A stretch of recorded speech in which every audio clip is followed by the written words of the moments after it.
Bonjour à tous, c'est un rapport très attendu quelques jours après la mort de la petite Liana et dont le suspect principal faisait l'objet de plusieurs plaintes.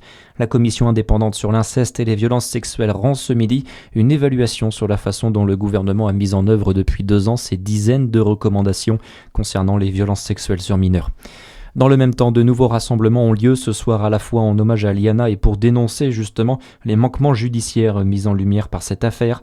Rendez-vous à 19h devant le palais de justice de Besançon, à 18h30 aussi au kiosque du centre-ville d'Autun ou encore à 19h devant le tribunal de grande instance de Dijon.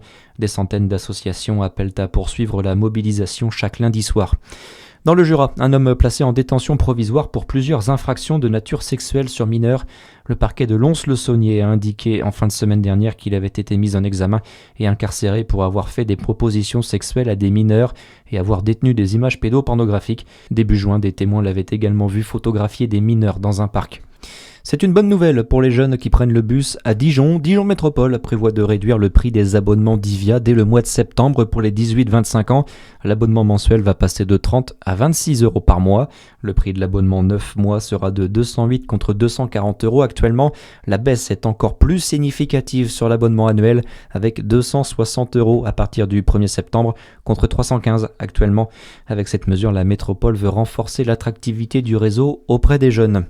Dans le reste de l'actualité, la fin de la guerre au Moyen-Orient, les États-Unis et l'Iran ont annoncé avoir conclu un accord. Il devrait être signé en fin de semaine en Suisse après des discussions préparatoires à Doha. Le compromis prévoit la fin immédiate et définitive de la guerre et des opérations militaires sur les différents fronts, y compris au Liban, mais aussi la réouverture du détroit d'Ormuz après la signature.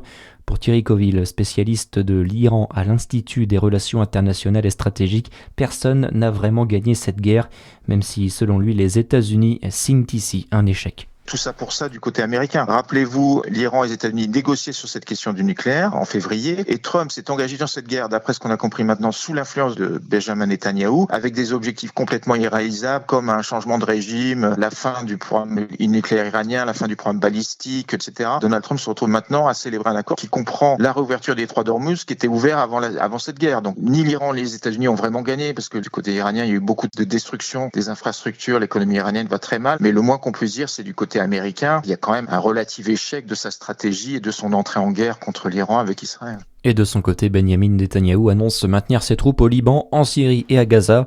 Le Premier ministre israélien a également mis en garde l'Iran, affirmant qu'Israël riposterait avec toute sa force si la République islamique l'attaquait en réponse à ses opérations militaires. Et puis la suite de la Coupe du Monde, on suivra l'entrée en lice d'un des favoris. Ce soir, l'Espagne affronte le Cap-Vert à 18h. Il y aura ensuite la Belgique à 21h contre l'Égypte. Très bon après-midi sur Fréquence Plus.